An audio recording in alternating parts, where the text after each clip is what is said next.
Hello, everyone. Welcome to Faith God Love Channel. I hope everyone had a great week. Got some reading done. Um, did what you could. So let's begin. So last time, to recap, we went ahead and checked out the section called Deuteronomy. As for today, we will head on over to, I actually bookmarked it this time. If you could take a look here, see? Got it all nicely prepared here for you. So yes, I turned to page Joshua right there. All right, so as for Joshua, we have, oh, it's actually pretty short.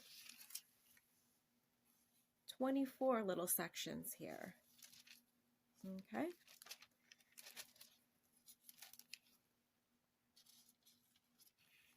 I'm just going to pick one or two little sections within here and actually read them off.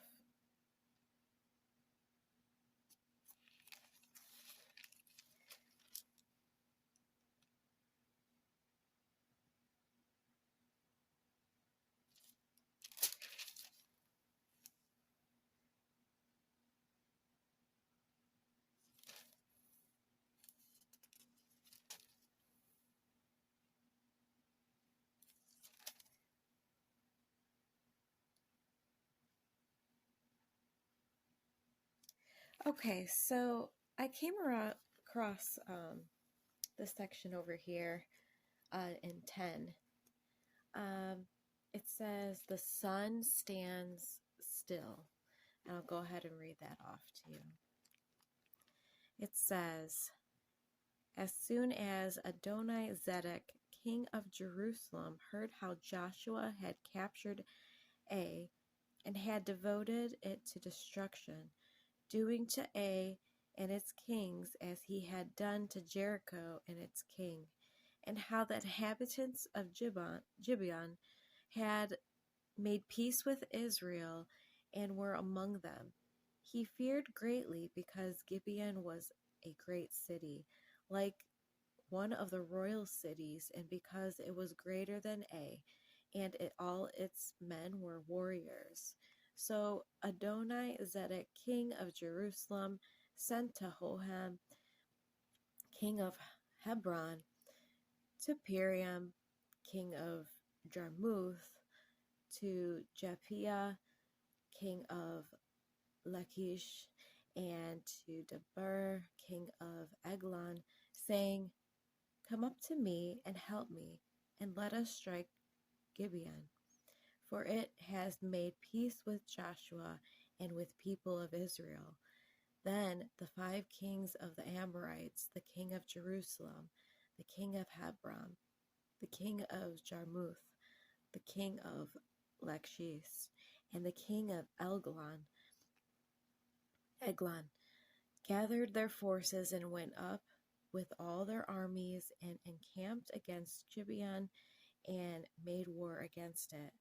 And the men of Gibeon sent to Joshua at the camp of Gilgal, saying, do not relax your head from your servants.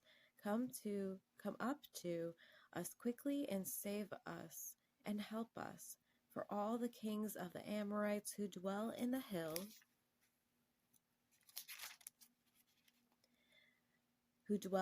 country are gathered against us. So Joshua went up from Gilgal, he and all the people of war with him, and all mighty men of valor. And the Lord said to Joshua, do not fear them, for I have given them into your hands. Not a man of them shall stand before you. So Joshua came upon them suddenly, having marched up all night from Gilgal.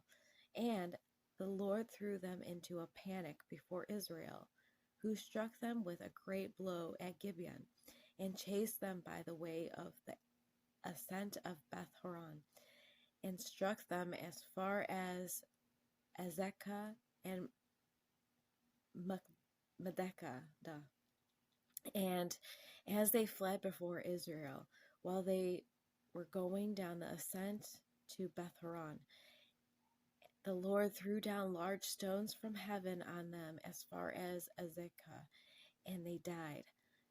There were more who died because of the hailstones than the sons of Israel killed with the sword. At the time Joshua spoke to the Lord in the day when the Lord gave the Amorites over to the sons of Israel, and he said in the sight of Israel, Sun, stand still at Gibeon, and moon in the valley of Ajalon. And the sun stood still, and the moon stopped, until the nation took vengeance on their enemies. Is this not written in the book of Jasar? The sun stopped in the midst of heaven, and did not hurry to set for about a whole day. There has been no day like it before since, when the Lord heeded the voice of a man, for the Lord fought for Israel. So Joshua returned, and all Israel with him, to the camp of Gilgal.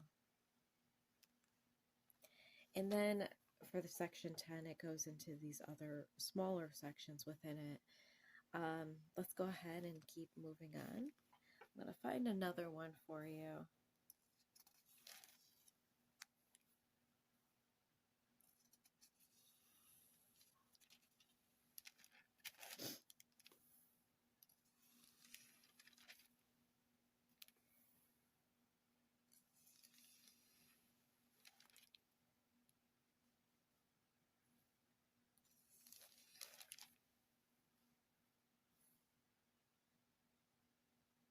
Okay. So I'm looking at section 22 right over here, and it says, the eastern tribes return home. It says, at the time Joshua summoned the Reubenites and Gadites and half-tribe of Manasseh, and said to them, you have kept all that Moses, the servant of the Lord, commanded you, and have obeyed my voice in all that I have commanded you. You have not forsaken your brothers these many days, down to this day, but have been careful to keep the change of the Lord your God. And now the Lord your God has given rest to your brothers, as he promised them. Therefore turn and go to your tents in the land where your possession lies, which Moses the servant of the Lord gave you on the other side of the Jordan. Only be very careful to observe the commandment and the law that Moses the servant of the Lord commanded you, to love the Lord your God, and to walk in all his ways, and to keep his commandments, and to cling to him, and to serve him with all your heart and with all your soul. So Joshua blessed them and sent them away, and they went to their tents. Now to the one half of the tribe of Manasseh, Moses had given a possession to Bashan, but to the other half Joshua had given a possession beside their brothers in the land west of the Jordan. And when Joshua sent them away, their homes, and blessed them, he said to them, go back to your tents with much wealth and with very much livestock, with silver, gold, bronze, and iron, and with much clothing. Divide the spoil of your enemies with your brothers. So the people of Reuben and the people of Gad and the half-tribe of Manasseh returned home, parting from the people of Israel at Shiloh, while is in the land of Canaan, to go to the land of Gilead, their own land, of which they had possessed themselves by command of the Lord through Moses. And that is the end of that little small section from 22. That also goes on to other smaller sections. All right, everyone. So that concludes this week's Bible study. hopefully you'll get a head start on that. You know, gather with friends and read about it, um, talk about it, that sort of thing. I hope you enjoyed this video, and I look forward to seeing you all next week. Thank you, and God bless.